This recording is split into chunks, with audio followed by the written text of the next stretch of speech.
Le quart d'heure avant Chine est passé. Mes collègues du premier rang ont dit qu'il faut y aller. Donc bonsoir à tous et tous. Merci de votre présence nombreuse, parmi laquelle j'ai le bonheur de retrouver de nombreux visages connus. Et en premier lieu, je voudrais saluer la présence des différentes personnalités présentes. Donc, nous aurons aussi quelques absents de la part du bien entendu. J'excuse Bertrand Sor, notre député qui est absent, mais qui est représenté par Marianne Filette, présente, qui est conseillère départementale et qui est sa représentante sur le territoire. J'excuse Jean Billet aussi, qui est absent, ainsi que Philippe, qui doit être un Saint-Pierre-du-Harcouët, tous les deux, puisque nous avons eu la mauvaise idée avec Gilbert Review de caler nos vœux communaux au même moment. Voilà, ils se sont répartis sur le territoire. Et Philippe Bas, en l'occurrence, est représenté par Franck Enouf, maire de Saint-Laurent-du-Puy, vice-président de la communauté d'agglomération, et qui est aussi l'assistant du sénateur Philippe Bas.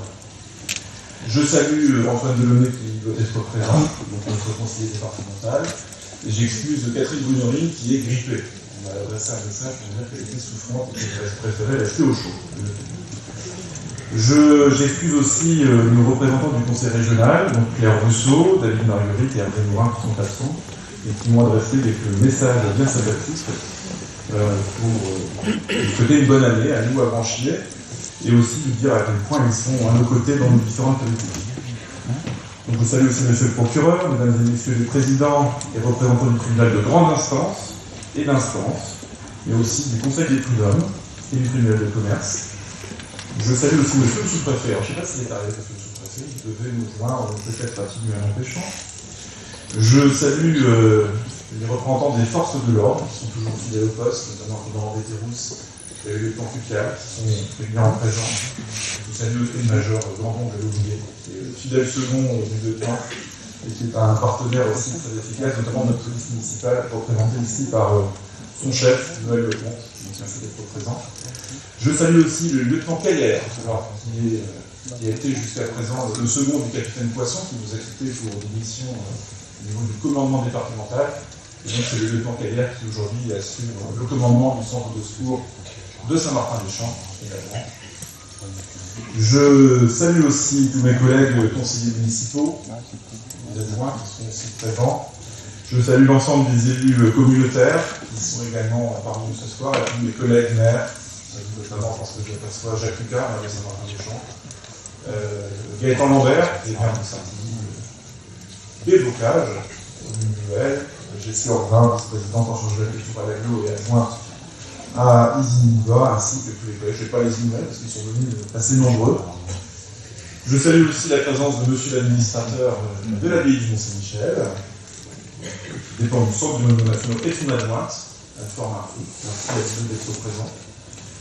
Je salue madame l'inspectrice aussi de l'éducation nationale, mesdames et messieurs les directeurs des écoles, j'en ai aperçu quelques-uns dans l'Assemblée, quelques-unes même.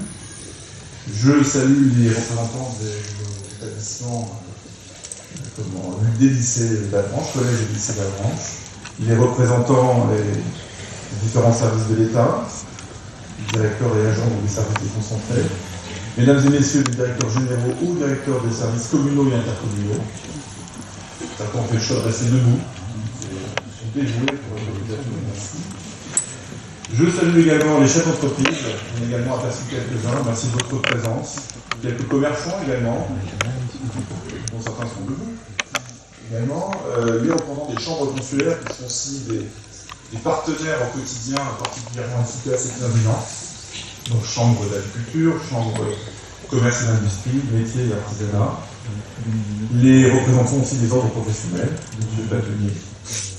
Et je salue également, parce que c'est extrêmement important de les avoir à nos côtés, l'ensemble des représentants et membres des associations d'Avranches et de tout son territoire. Notamment les membres des associations patriotiques, Michel Bator, Christian Légal, présents, merci d'être là.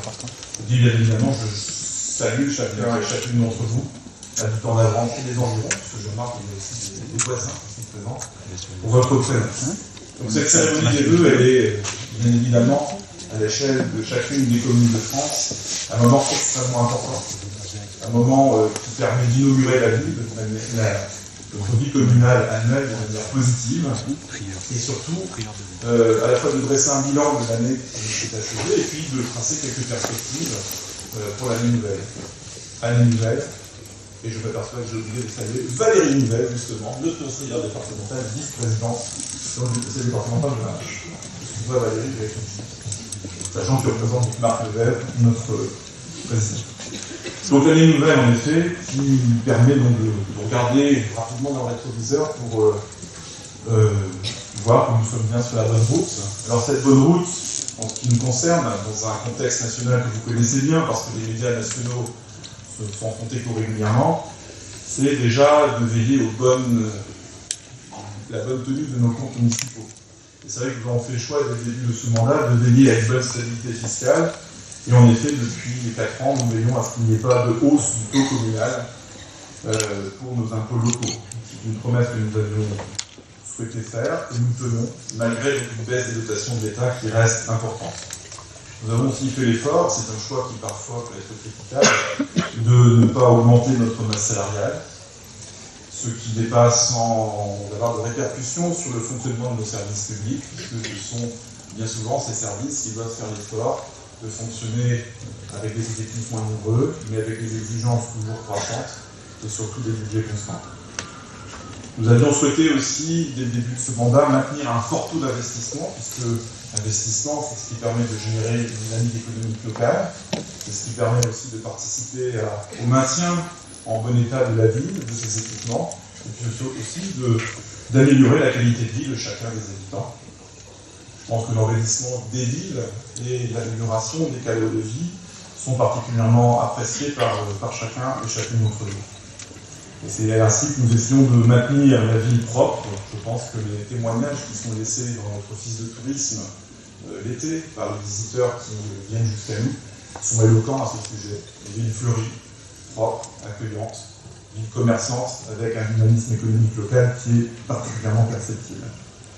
Nous sommes aussi particulièrement attentifs à l'entretien de nos écoles, ces écoles qui sont propices à l'épanouissement de notre jeunesse, de nos enfants.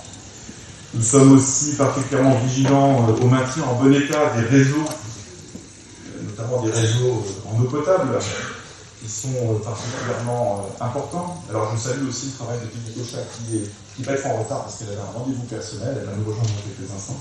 C'est vraiment Philippe qui travaille justement à cette veille concernant cette qualité de l'eau potable, et nous parlerons dans quelques instants de cette usine d'eau dont les travaux de construction se terminent. Nous sommes aussi particulièrement vigilants avec les forces de l'ordre, avec notre police municipale, à maintenir dans notre ville une délinquance maîtrisée, très limitée. Nous avons en effet un des taux en matière de délinquance les plus faibles de France. Je crois de mémoire que le département de la Manche doit être 80 millions de France, ce qui est plutôt un bon signal, même si bien évidemment nous ne devons pas relâcher nos efforts et rester particulièrement vigilants, notamment sur la petite délinquance de proximité, qui nous occupe beaucoup, messieurs les gendarmes, quelques dossiers très récents en tête, mais qui peuvent particulièrement nuire à la vie des habitants quotidiens. Et puis, donc, parmi les choses auxquelles nous sommes sensibles, c'est bien évidemment l'aspect environnemental avec la fin de l'utilisation des produits phytosanitaires qui génère plus de travail pour nos services et qui contribue aussi, à la fin de l'utilisation de ces produits, à améliorer le cadre de vie et surtout à viser une meilleure santé de chacun et chacune d'entre nous. L'objectif global, finalement, qui nous anime, c'est bien de continuer à faire de la Manche une ville attractive, une ville où il fait bon vivre, une ville aussi refuge, alors que l'on sait que les grandes métropoles sont toujours plus dynamiques, certes, économiquement, mais parfois plus difficiles à vivre, du fait d'une surpopulation, bien évidemment, et puis aussi d'un stress au quotidien qui peut être assez préjudiciable pour la vie de ses habitants. Donc la Manche, quelque part entre Rennes et Caen, doit être aussi une sorte d'oasis où l'on accueille, bien évidemment, et surtout où on fait le choix de venir habiter. Donc bref, retour en arrière sur cette année 2017, il y a eu de travaux d'investissement importants. Je vais en citer quelques-uns. Les rues Lanfranc à Saint-Exupéry, le quartier des Marnes, au droit du lycée Vitré, au sud de l'école permanente d'Esfrance, a fait l'objet d'une rénovation en profondeur, au sens propre comme au sens figuré, puisque les travaux de réseau ont permis de changer des canalisations totalement obsolètes, très abîmées, et puis surtout de revoir les enrobés et tout ce qui fait l'allure du quartier, si je puis dire. Nous avons aussi travaillé sur des problèmes d'inondation qui étaient récurrents dans le quartier du Motet, en aménageant des bassins d'orage qui, nous l'espérons, permettront aux habitants qui étaient régulièrement touchés par ces problèmes d'inondation suite à des pluies d'orage assez fortes de ne plus être ennuyés par ces difficultés. Nous avons aussi investi, on livre ça de manière tout à fait pêle-mêle, dans une balayeuse pour faciliter la propreté urbaine, pour un montant de 180 000 €.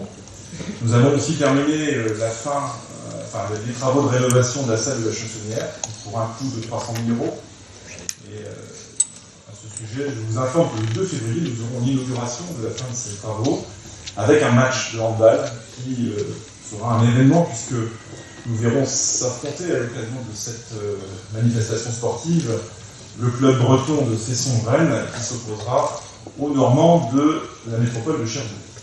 Donc ce sera la métropole Cherbourg, c'est le nom du club. Donc vous êtes d'ores et déjà conviés à cette manifestation sportive qui nous permettra d'inaugurer la fin de ces travaux. Nous avons aussi beaucoup investi, vous l'avez vu, et certains se sont émus pour différentes raisons, j'espère que l'émotion retombera. Nous avons beaucoup travaillé sur la mise en accessibilité de l'espace public.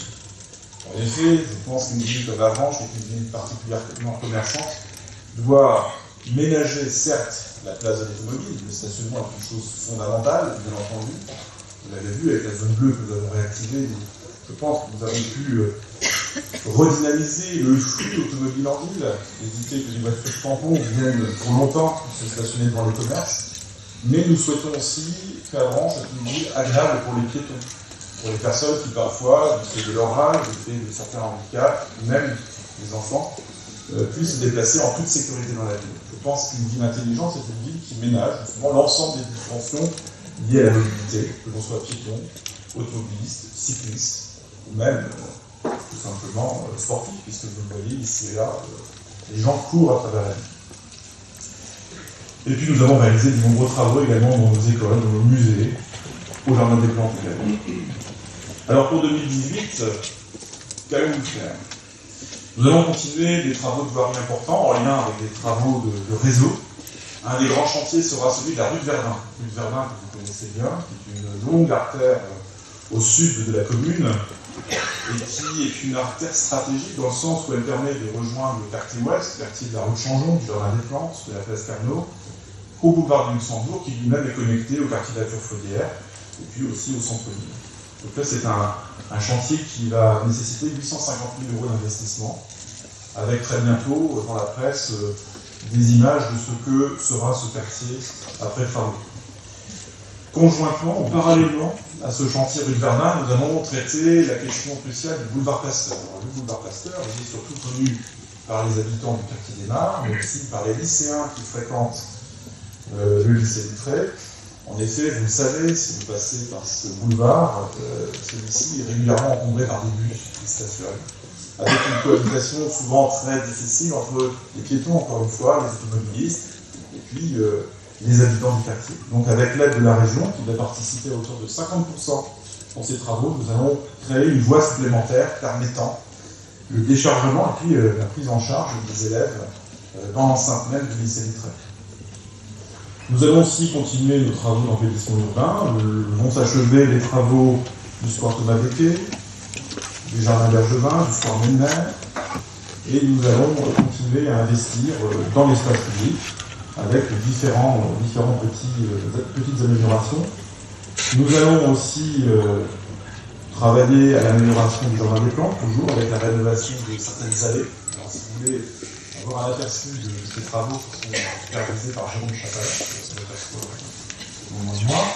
vous invite à vous diriger vers l'accès handicapé du jardin des plantes, donc non loin de la rampe de Biche, donc tout près de la corniche Michel ou de l'Orge de Berlin, vous verrez un revêtement très lisse, couleur ocre. C'est un ciment fibré qui permet une meilleure longévité dans le temps et surtout qui permettra un meilleur déplacement dans ce jardin des plantes dont les allées sont quand même sérieusement endommagées, notamment par les intempéries et les ruissellements. Nous allons aussi terminer la construction de nos usines d'eau.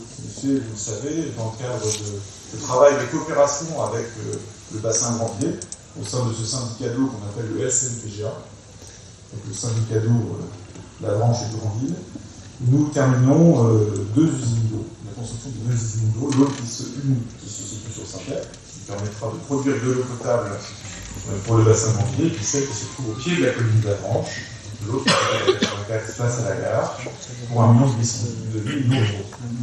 Donc vaste chantier qui cherche tout à son terme et qui permettra d'offrir aux habitants de la Branche et de l'ensemble de la région proche une eau de très bonne qualité. Nous avons aussi, vous l'avez vu dans la presse, à la fin de l'année 2017, engagé un projet partenarial avec la région sur la thématique des villes reconstruites. Donc nous avons travaillé sur la rénovation d'un îlot reconstruit dans la fin des années 50, avec plusieurs particuliers qui se sont prêtés au jeu et qui acceptent de rentrer dans cette politique contractuelle avec des aides importantes de la région pour rénover ces bâtiments, notamment dans leur aspect extérieur.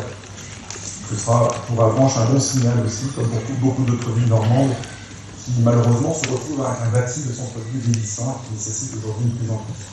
Nous allons aussi travailler sur ce pôle que nous appelons Jacques-Simon, qui est l'ancienne annexe du collège Chalmel-Lacour, et nous travaillons aussi de manière partenariale, mais cette fois-ci avec différents interlocuteurs. Je pense à l'IME La Branche, je pense au CNPP, je pense au Greta, et puis à d'autres partenaires qui ont manifesté leur intérêt pour investir ces lieux et faire que cet espace du centre-ville soit toujours attractif et réponde aussi aux besoins de la population.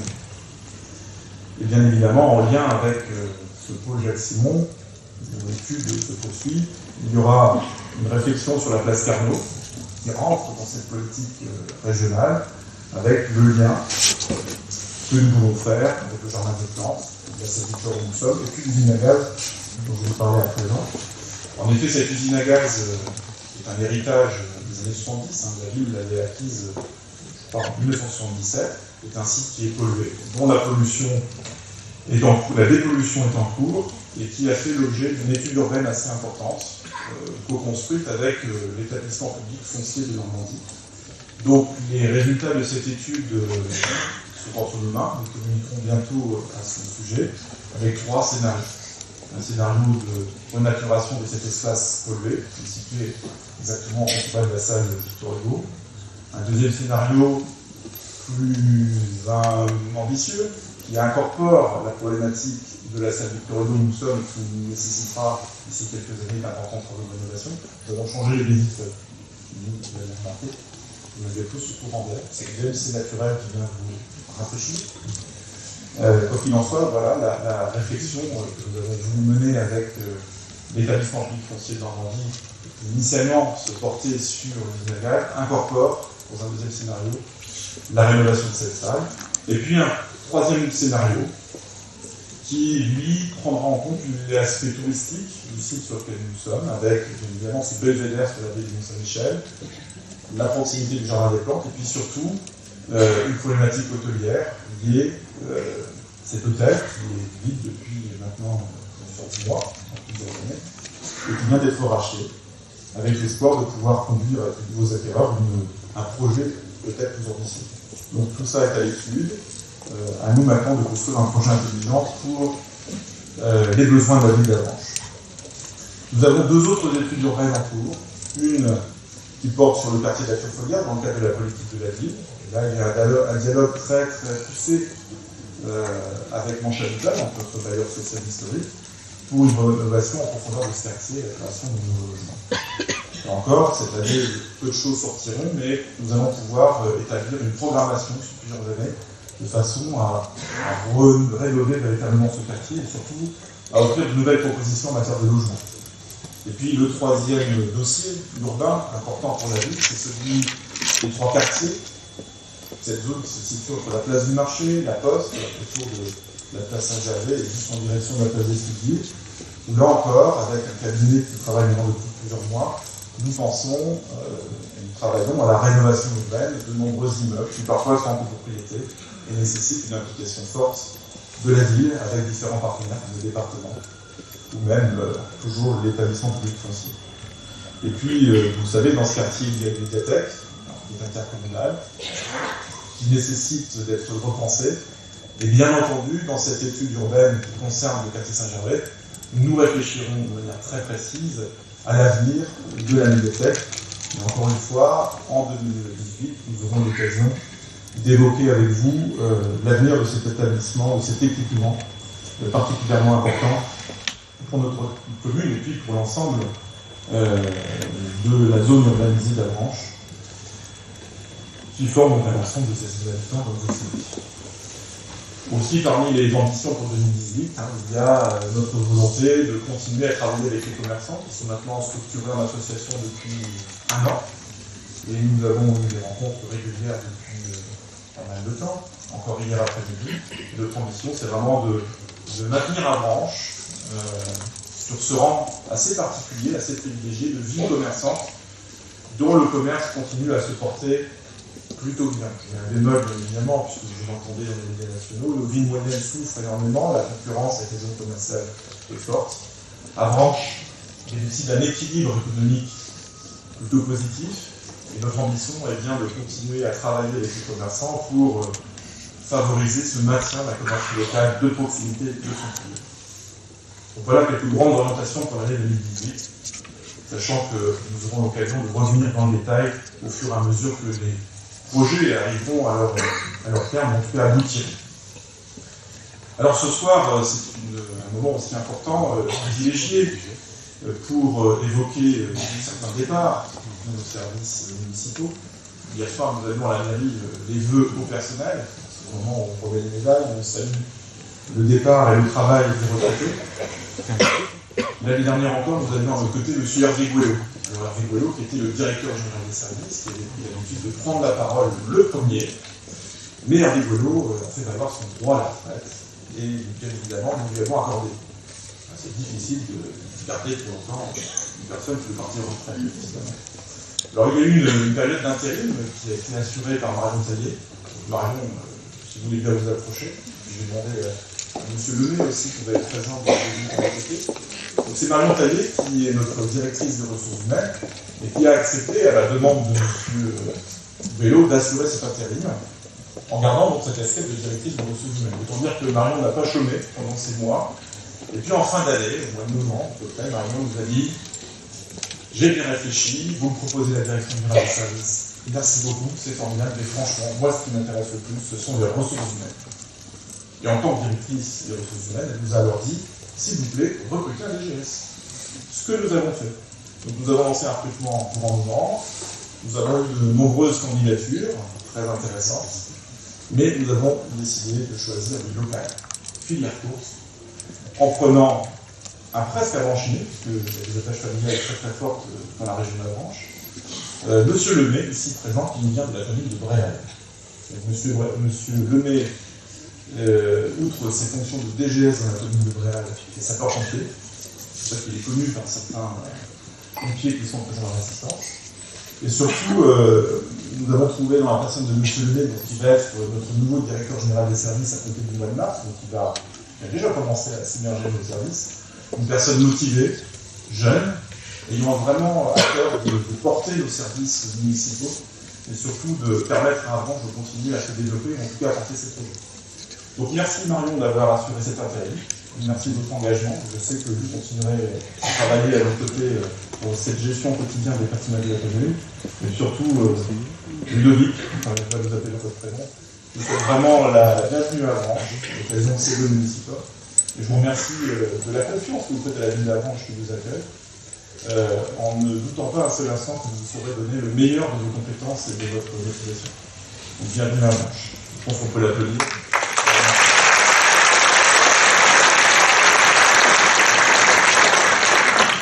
Donc l'arrivée officielle de M. Lemay sera le 26 mars exactement. Donc cette nouvelle année 2017 est une année de réflexion intense. La fin de l'année 2017 a été une année intense et la réflexion se poursuit en 2018 notamment en 2017, vous savez, je fais un tout petit point sur l'élargissement communautaire, puisqu'au 1er janvier 2017, nous avons fonctionné avec 4 EPCI voisins, une communauté de communes à Branche-Saint-Michel, c'est réuni avec la communauté de communes de Saint-Jean.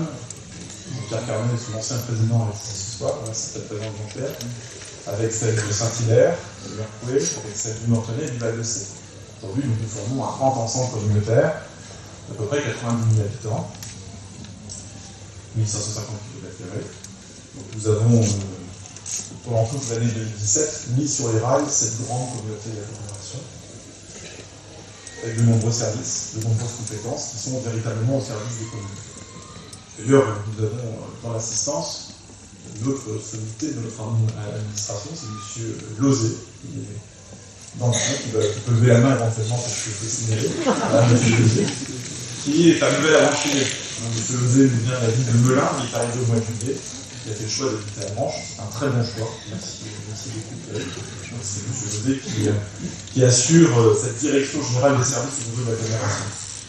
Donc après avoir stabilisé cette communauté d'agglomération au cours de l'année 2017, donc nous continuons à réfléchir, cette fois-ci à l'échelle communale, notamment avec nos voisins de Saint-Martin-des-Champs et de Saint-Ouen. En effet, si la France a vu ces communautés de communes et d'agglomérations diminuer en nombre, du fait de regroupements importants, il y a aussi un mouvement massif, notamment dans la Manche, autour de création de communes nouvelles. Pour vous donner un simple élément chiffré, la Manche, traditionnellement, c'était 600 000 communes.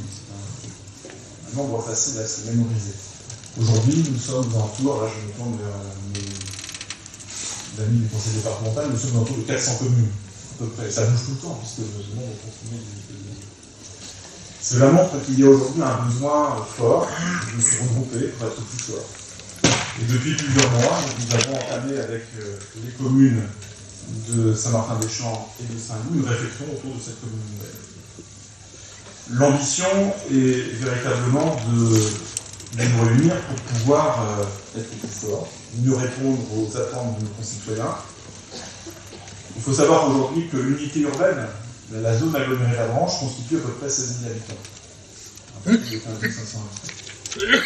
Quand on regarde bien comment s'organise cette zone urbanisée, on constate qu'il y a 6 communes, 6 conseils municipaux, plus de 100 élus pour piloter une zone urbanisée de 16 000 habitants. Je pense qu'aujourd'hui, si on veut être efficace, il faut savoir penser coopération, il faut savoir penser mutualisation.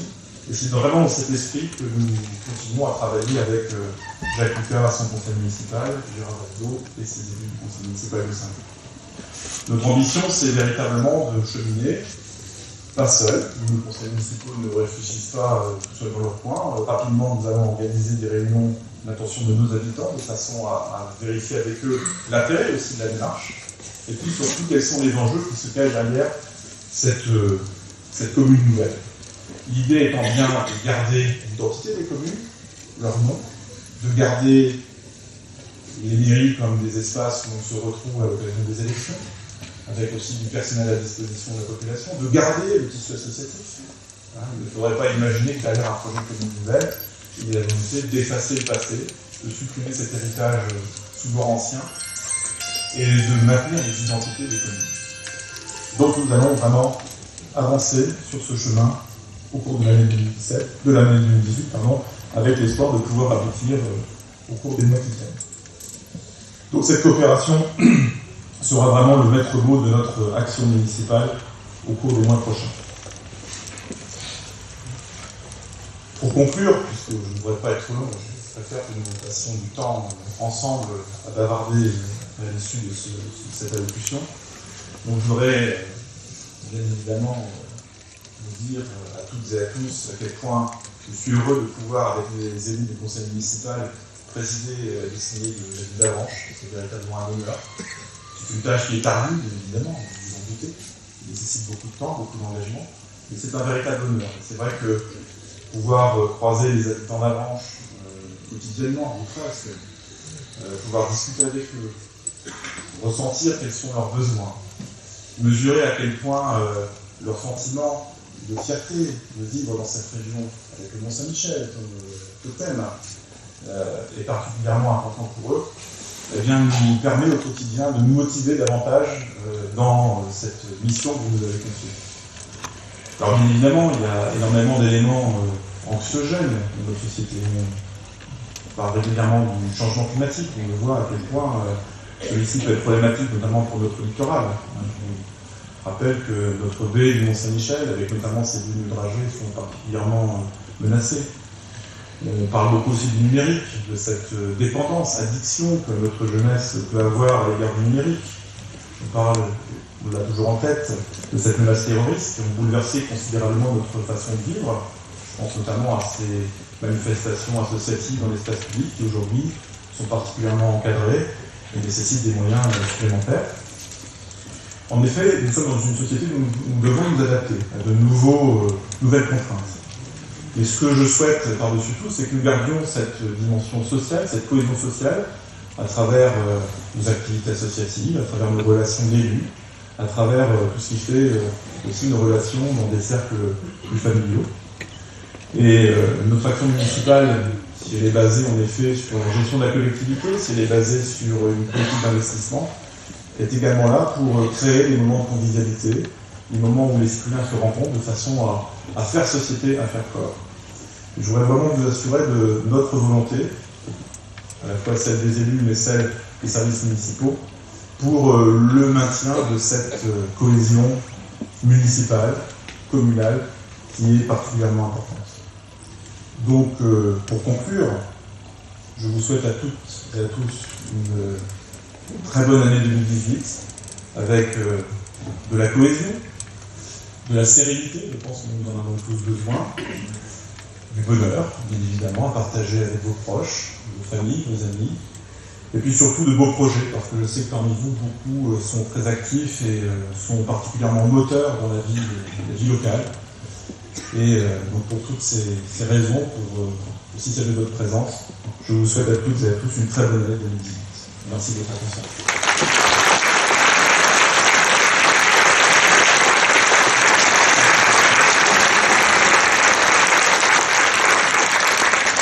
Et à présent, je pense que c'est le moment essentiel de cette soirée, je vous invite à profiter des rafraîchissements que nous vous proposons. Et j'aurai grand plaisir avec mes collègues élus, municipaux, extra-municipaux et intercommunaux, à échanger avec vous. Voilà. Donc à tout de suite autour d'un verre. Merci de votre présence.